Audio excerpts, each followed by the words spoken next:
any feedback you want to pass on to him. But there'll be a dovetail preview of this much closer to its release. This is potentially quite a long way from release still.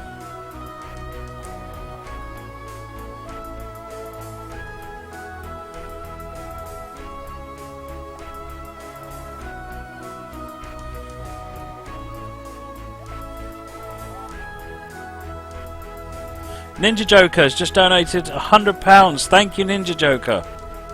You're a true gentleman. Thank you for your donation. We're at 2275 now. That's amazing. Right, good morning, driver. You're in charge of the 10:20 AM fast fitted goods to Newcastle. This scenario will take you as far as Durham. It's late autumn and there's been significant leaf fall. Be extra careful today as the rails are especially slick. Pay extra attention for areas where trees are close to the railway line. The guard will be along shortly to inform you about the train. Note, you will not be penalised for speeding during this scenario. In addition, if you come across any red signals between here and Durham, try tabbing them. They will probably be red at the end of Bishop Auckland platform and just after the viaduct past Bishop Auckland Tunnel. Make sure to tab past them. So what I am going to do is switch off Rail Driver because it's definitely not set up for this loco. Let's have a look around it, shall we? Hey up, Matt! Yeah, nice. We got 26 on for 435 tonnes, all fully fitted. We're due to depart here at around 10:20, and we should have a quiet run as far as Durham. At Durham, we'll probably have to wait for a road before proceeding to Newcastle, and we'll be running a Class C train and our maximum speed is 60. Well, I'm going to head back to my van for a warm by the stove. My overcoat appears to have taken on about a tonne of water just prepping this train. Come to think of it, I probably should have taken that into account when doing the weights. Oh, I forgot to mention, the brake has been tested and is in good working order. See you later, chaps.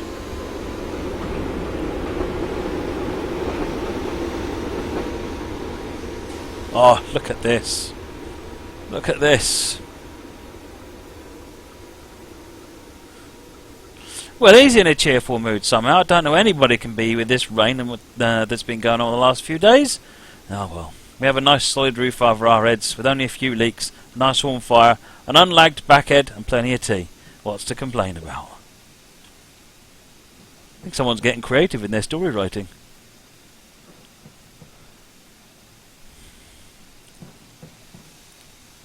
Well, someone, not naming any names, forgot to put sugar in my tea.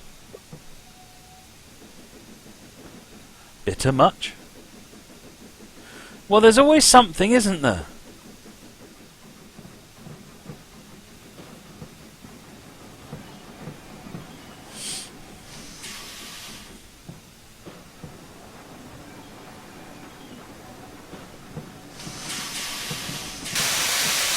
There's also lots of different camera views in this.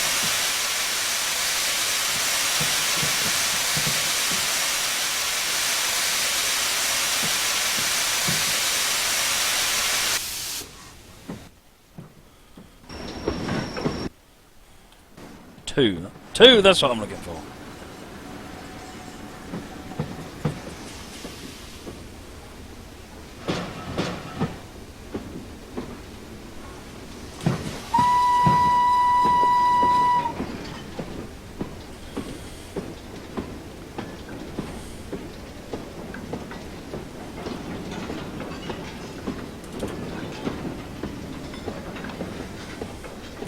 We're waiting for permission to leave.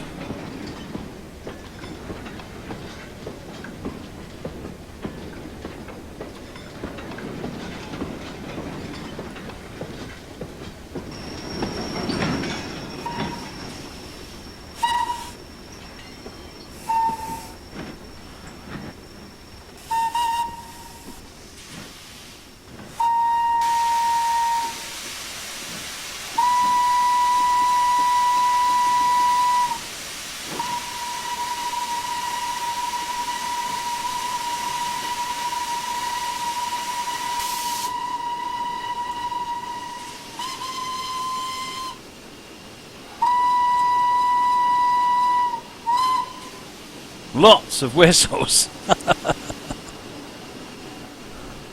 So you've got B space Control V, V Control Shift space and Shift space.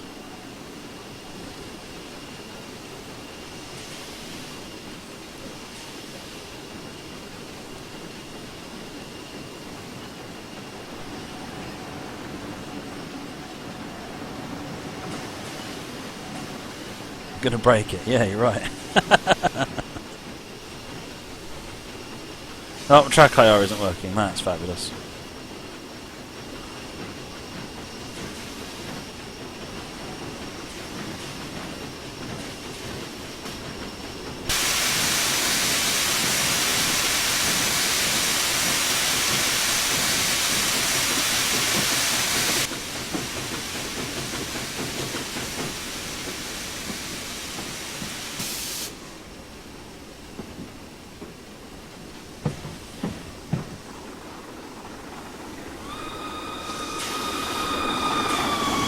Brake gauge is over here.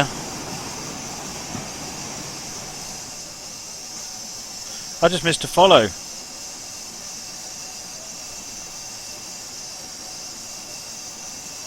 Socially inept hobbit. And Meghead Leo109, thanks for the follows.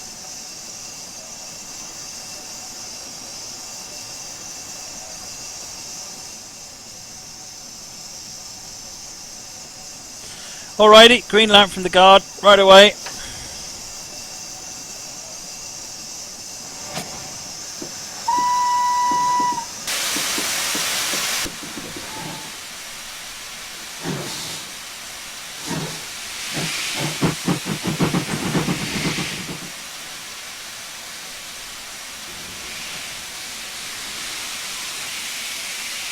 This is a problem I had yesterday. Come on.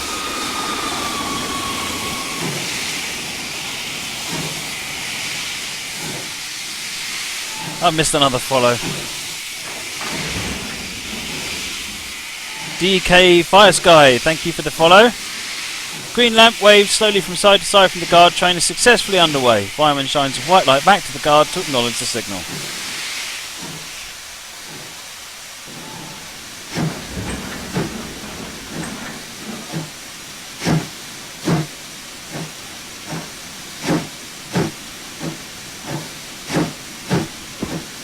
Yeah, I've got sand going down, you can see it.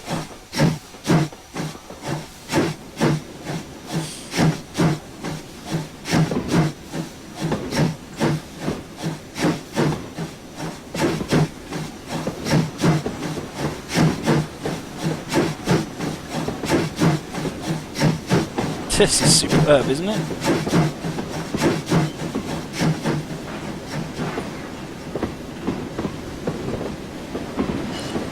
White signal there.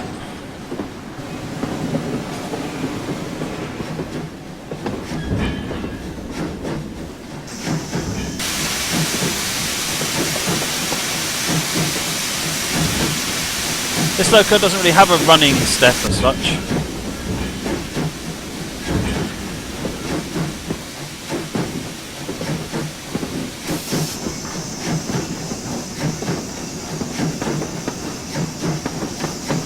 As soon as I do anything with the brakes, they're just coming on.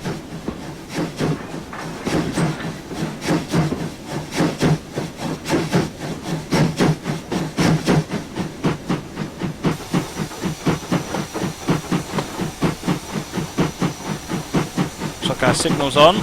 Off, sorry. On is bad.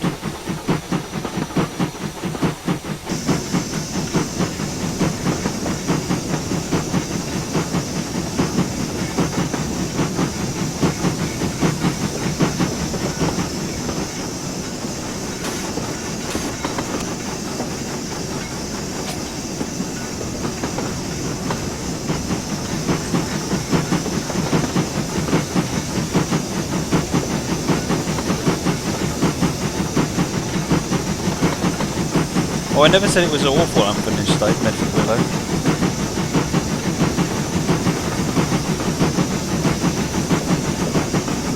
Suffice to say, there is more work to be done. So I'm told.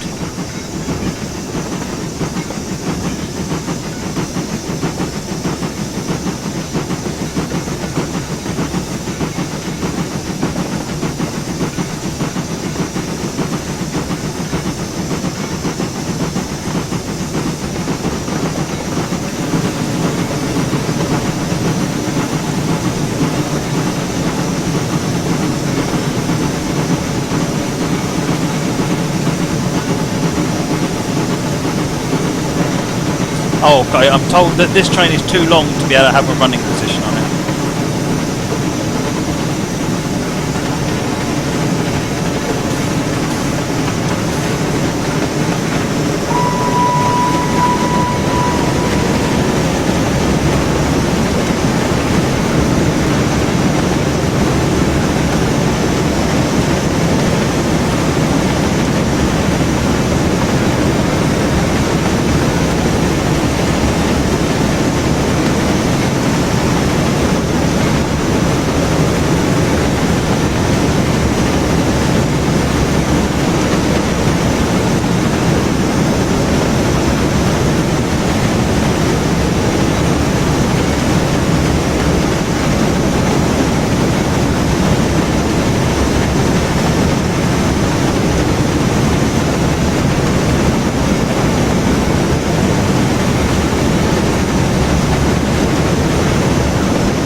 Following greens.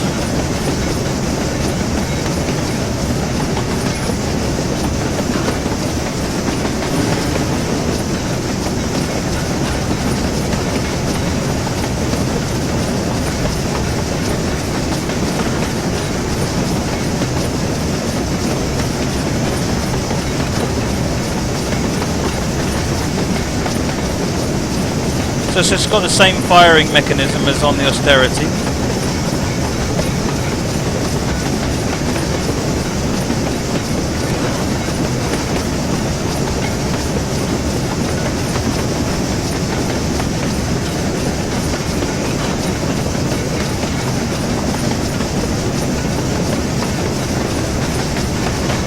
Leadcatcher 2 just arrived in your hotel. Excellent.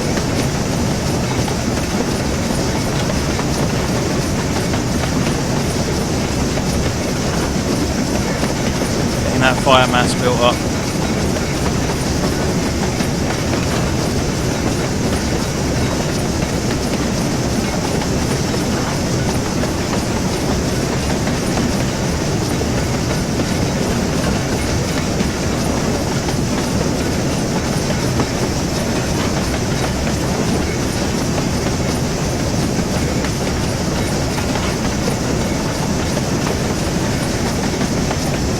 Limit coming up here.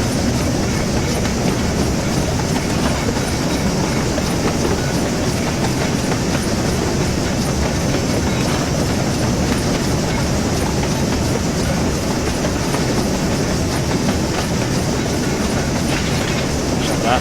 Let it warm up a bit.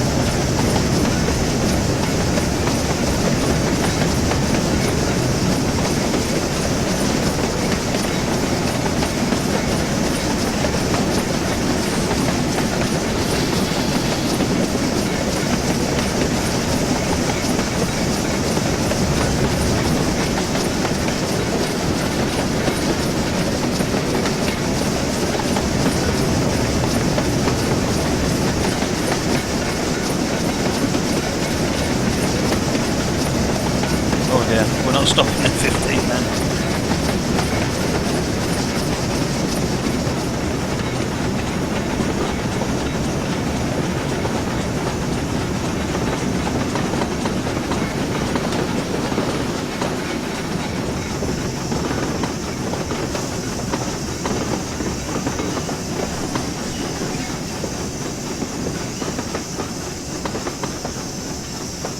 So I need to get some water in now, so oh dear, so I've got to open these. Not that one apparently. Just have a quick look outside.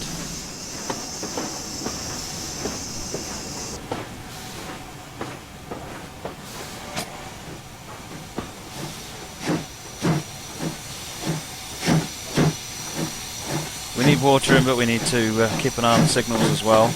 I'll give you some history of the loco in a minute. I've got some written down here.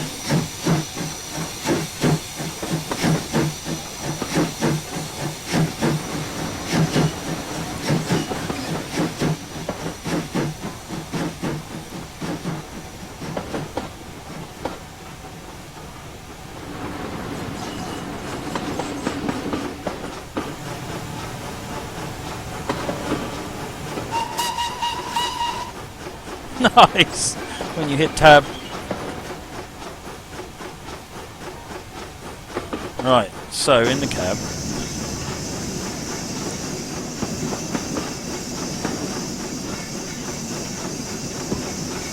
And in here.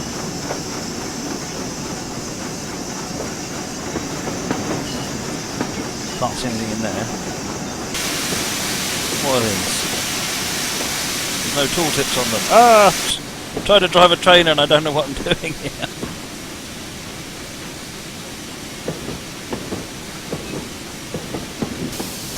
Oh, well, never mind. Let's not worry about that. Let's try and work out how we make this thing work.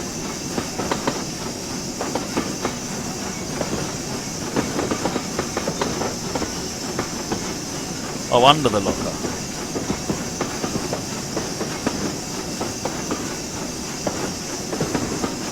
How do I get to that then? It just wants to open the lock.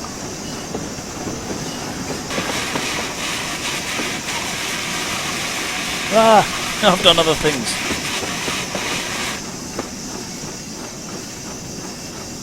Yeah, it just wants to open the locker. How do I not open the locker?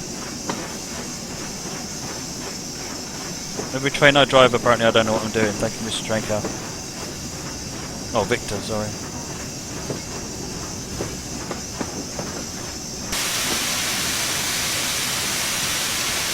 Yes. Oh, that's the handbrake. Oh, that bit. Yeah. Oh, that's what I was trying to aim to. Okay. And then that's that one. Got you.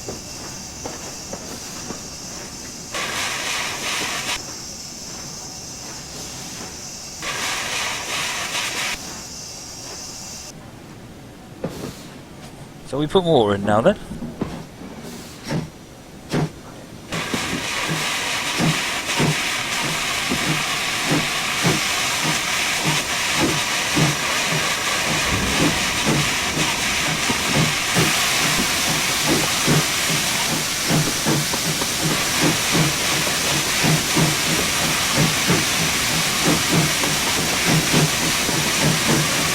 Oh, is that the handbrake? Eh? That's the handbrake.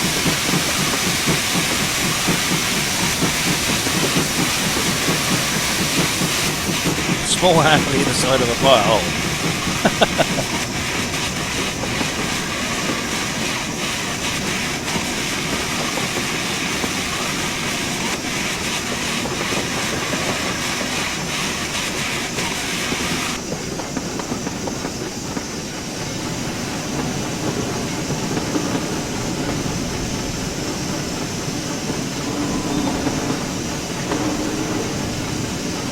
Right, water is now going somewhere. Yeah, we're now flowing water out. So, oh, that'll be the blowdown thing. Seam sander.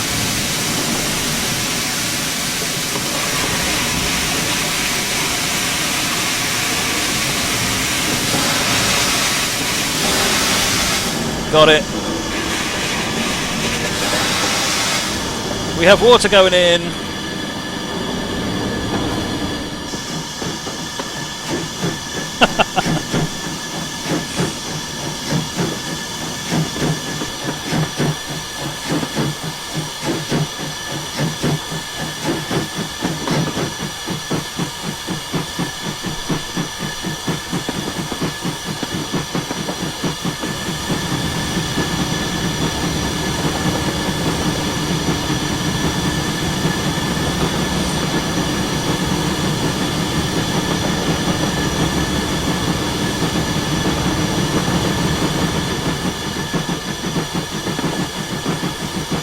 Oh no, we're not going to put too much water in. We're still at 0.84, so I'll get it up to 9 and then we'll stop. We're currently on a level grade.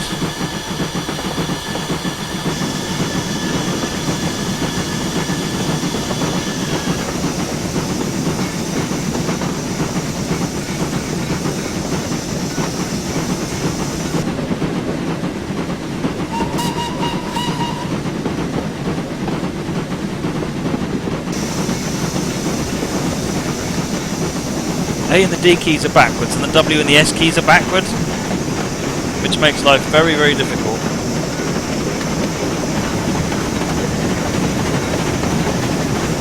I did request permission to spad this.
So, a little bit of background. So the London and North Western Railway G2 was the last in the line of LNWR G2's lineage dating back to 1892. G2s were a series of 60 new build engines being built from 1921 to 1922 under CJ Bowen Cook and Crew Works, and were essentially an improvement on the earlier G1.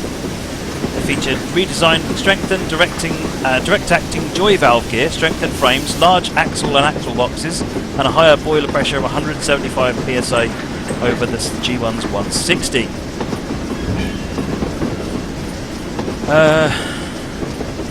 Let's see what we're doing here.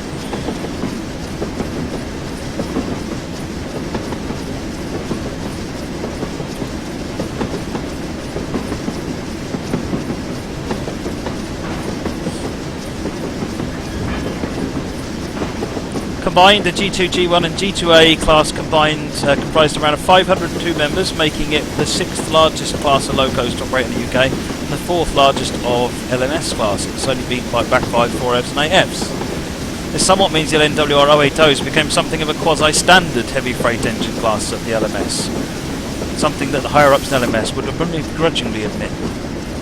Although a lot of rebuilding and improvements to the classes were unusually done under William Stanier of all people. The G2s could practically be found on all types of trains on the LMS under BR, from heavy mineral, coal and goods trains, fast vacuum-fitted express goods, pickup goods, banking, piloting, shunting, snowplough duties, stopping passenger trains, excursions, rail tours, and even express passenger trains. They did the lot. Their smaller size, lighter weight, and relatively high efficiency kept them useful right up till the end of the stream. Stream? Right up until the end of steam. And often did jobs which larger engines like the 8Fs and 9Fs couldn't do, or would be extremely inefficient to do. The class earned itself a number of nicknames, the most common of which was the Super D, which is originated from the G-class engines, which were in essence a superheated D-class. Over time this was shortened to Super D, and then often just D. This name then carried on to the G1s, the G2s and the G2As, despite them not being much like a D anymore. Other nicknames are somewhat less polite, another common one being the Stupid D, others being the Mourners, Choo-Choos, Fat Nancy's. Quite how these names came about is really left up to your imagination. Over time, various upgrades were applied to the G2s, such as bell pair fireboxes, Wakefield mounted fountain lubricators, Stanier pattern chimneys, tender cabs and rear steam standing being among them. This had the result that no two G2s were ever quite the same. The class lasted right up to the end of steam, with the last two being withdrawn at the end of 1964. One engine number, 49395, has been preserved as part of the National Collection and currently resides as a static exhibit at the NRM in Shildon. Follow up. Brooksrail, thank you for the follow. The class did see one further development. The LMS 7F G2, often termed the G3 or ran with the nickname Austin 7s, was a direct development of the G2s and saw several improvements like increased boiler pressure and long travel Walsh-Hart's valve gear. They were designed to ultimately replace the LNWR G2s, and the class gained a reputation for being excellent engines when they worked. Unfortunately, Derby had their hand in the class's development and essentially ruined it with inadequate axle boxes from Midland 4F. The net result was the class had over 50% higher running costs, with less than half the availability of the LNWR engines. This, combined with the lack of vacuum brakes, spelled an early end for the class. By 1959, all had been withdrawn. The irony being the class they were designed to replace ended up outliving them. Regulator and adhesion. The LNWR regulator is a ram's bottom double beat regulator. This means the regulator is balanced, so it's easy to move at all times. On the other hand, it also likes to move itself. While the scripting has temporarily been removed, the regulator, unless fully open, will try to shut itself. Similarly, if the locomotive primes, the regulator will more than likely be forced open, exacerbating the priming issue. Priming is not currently scripted. Also of note, the regulator is well backwards compared with all known standards. Don't ask me why LNWR thought it was a good idea. The locomotive is fitted with the very advanced adhesion model of tractive effort scripting. Remember that the torque of a steam engine is not constant and varies around the stroke of the piston. Watch out for things like level crossing points and T's where leaf falls occur. And these all significantly lower adhesion, which can cause... Let's get some power on there. Which can cause slipping or skidding. Let's try and do that, shall we?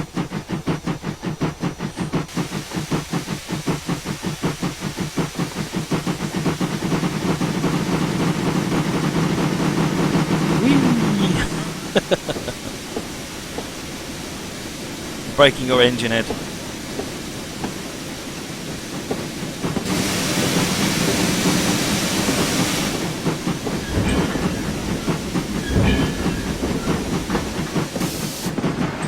So that's sort of the history of the loco.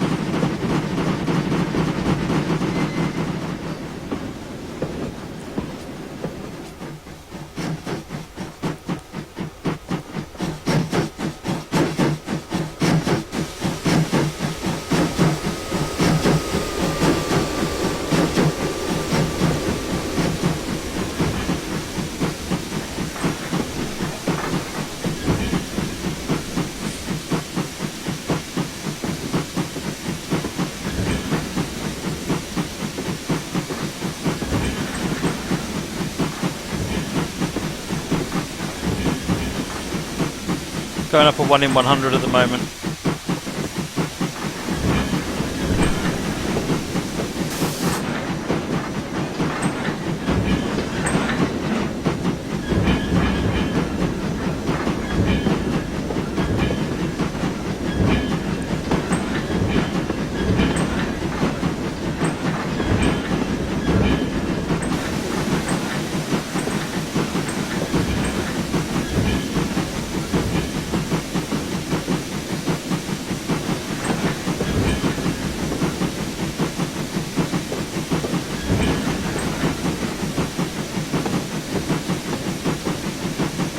Okay, there's a number of other things that I'm supposed to be looking out for as well. Let me go back to... Oh, I've closed it. Or have I? No, I haven't. Other notes. Firing the G2 is like on the austerity. Key must be held to fire. Ideal fire mass is 450. All controls in the cab are animated. I dare you to find something that isn't. Including the front windows, although they don't open very far. How does that work?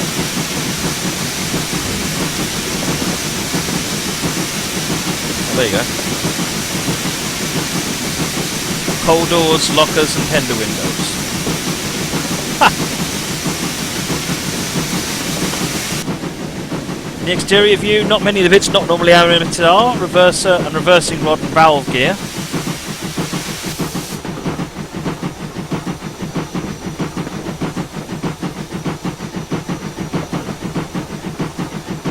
Have to wait until we've stopped to see that, I think. Brake rigging on loco and tender are animated, the handbrake is animated, water scoop is animated, cylinder cock is animated, check the moving rod under the front of the loco. Oh, there you go, look.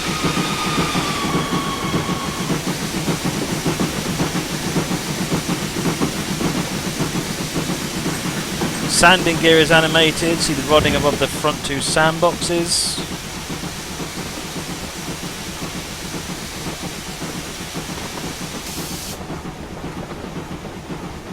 Can't see the sandboxes. Oh, there they are, look there.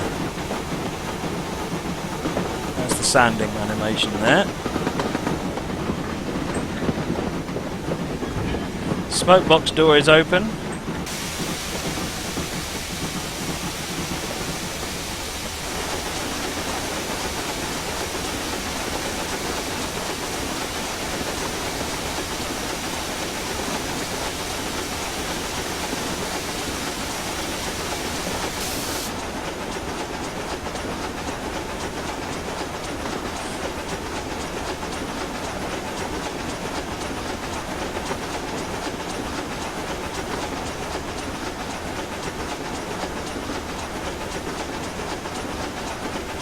Is the internal valve gear animated? I suspect so, yeah, everything else is.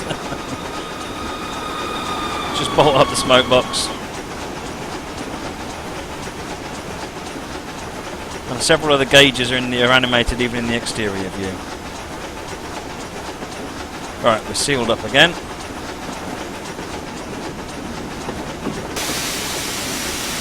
So if we look at the gauge here, put the brakes on.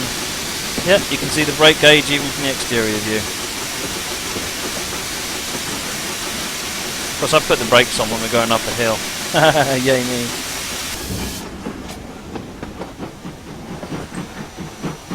Someone was asking about interior motion. Is that enough motion for you? Miss and follows. Who have I been missing?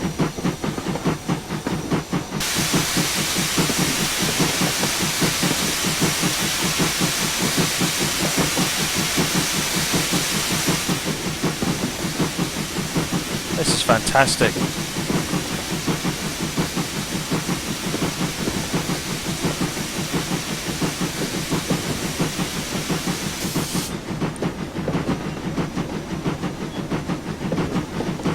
Church probably putting a bit more effort into driving the train now.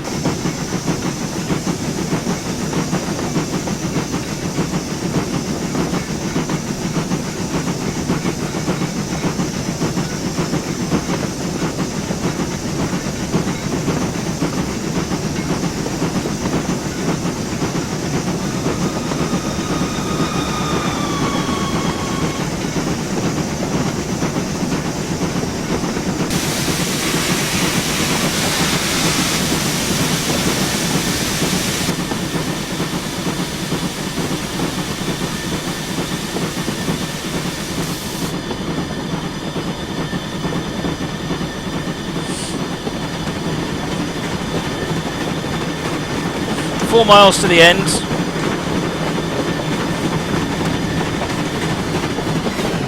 And then we shall, I think we're on to American diesels then.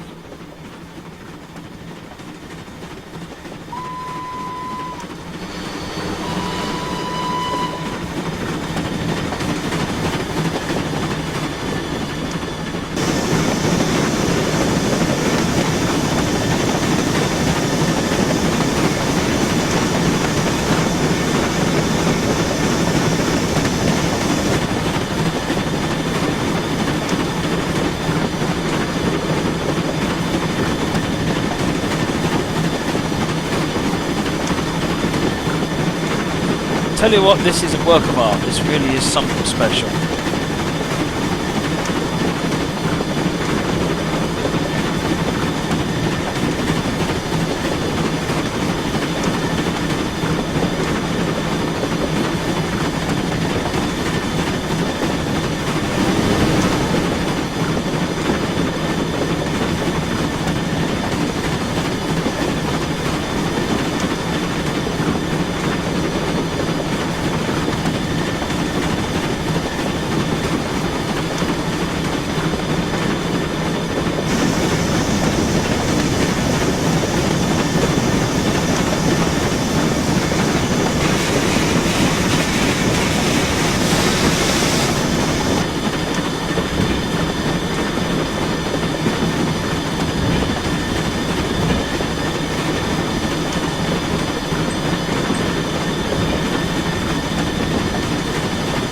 Firebox stoked up at the moment.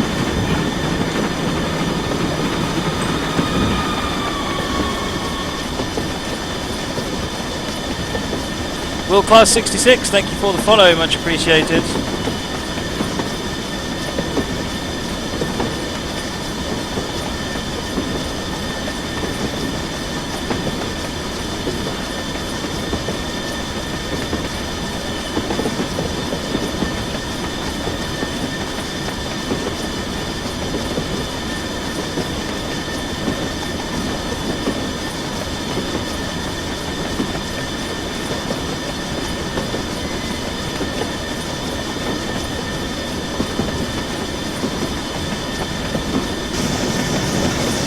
Firebox door is closed.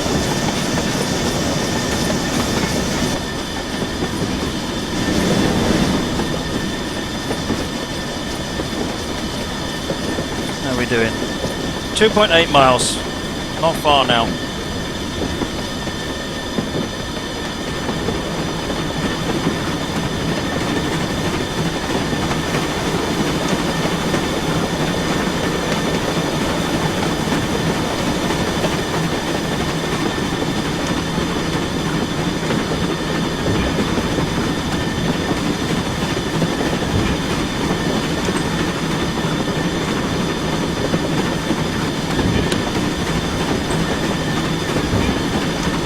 Wow, 51 follows left with 4,000.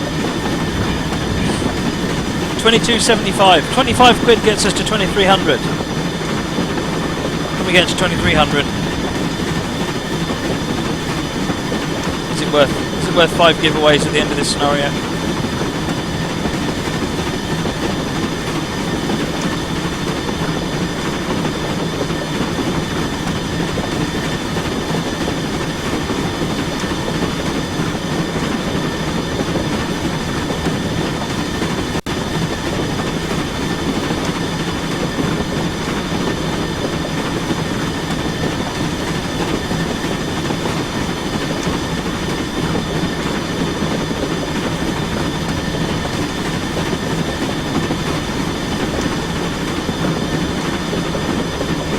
What are we up to? 76 now. Couple of power on the regulator. We're going downhill anyway.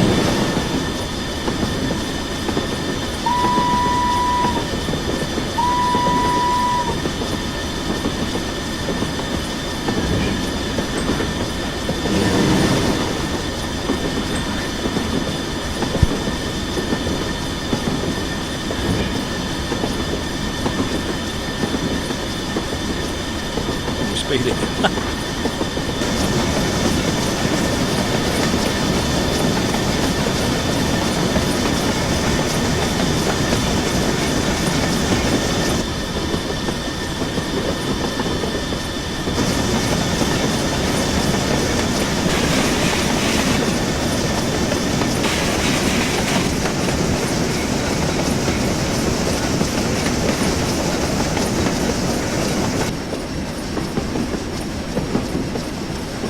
Limit up ahead.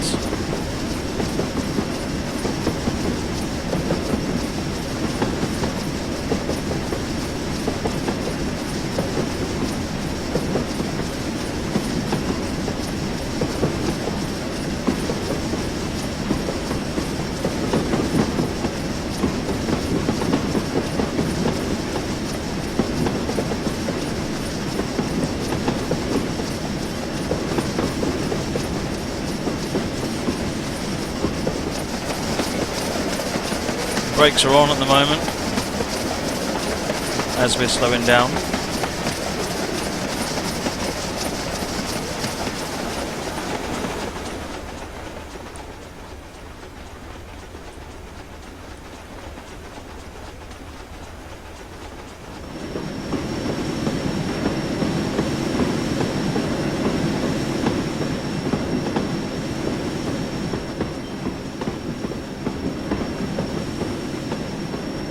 So we need to release the brakes, so let's have a look at the braking animation.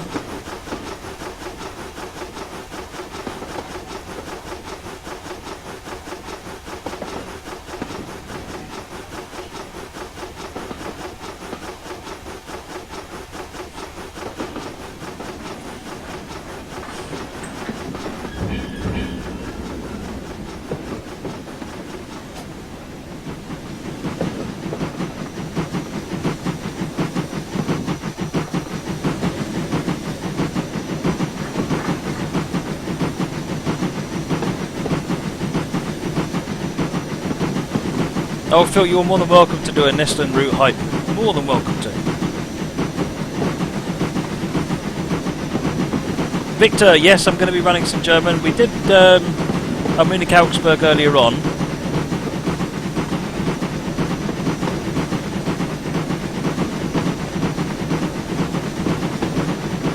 It's probably more going to be towards the morning, given that at this point in time I'm thinking that the Germans are starting to head to bed. Maybe it's time to do one German scenario next. Durham scenario end, there we go.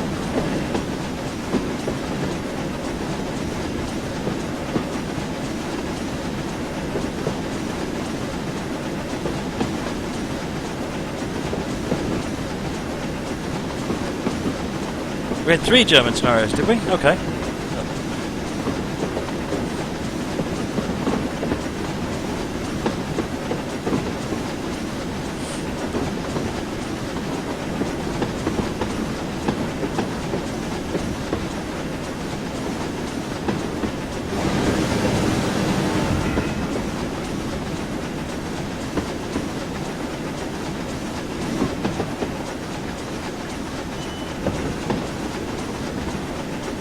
Coming up to the end of the scenario now.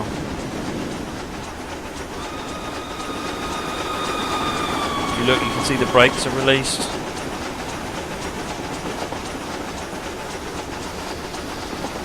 See where they've just been pushed on.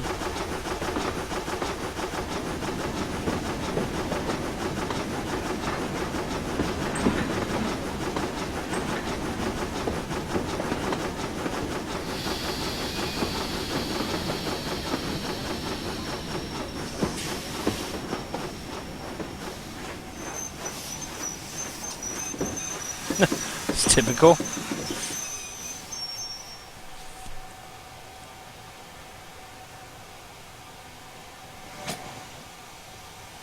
So almost pretty much everything is fully animated in the cab as well.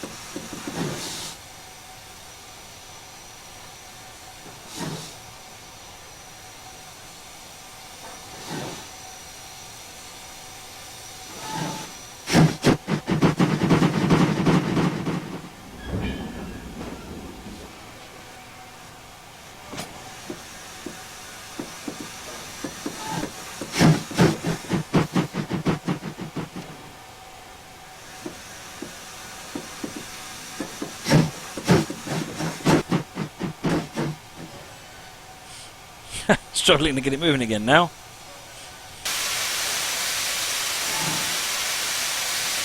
Gently does it.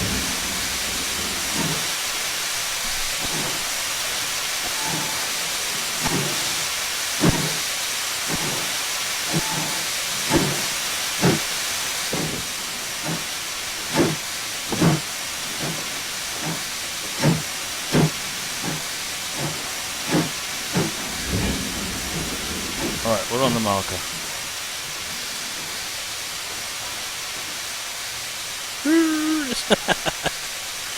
So now we've stopped, I'm going to show you the brakes a bit more close up. If I release the brakes.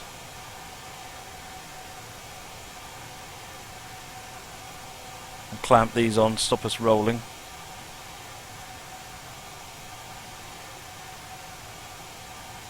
Oh well, it's not going to. I'm going to restart that scenario just so you can see the brakes and things.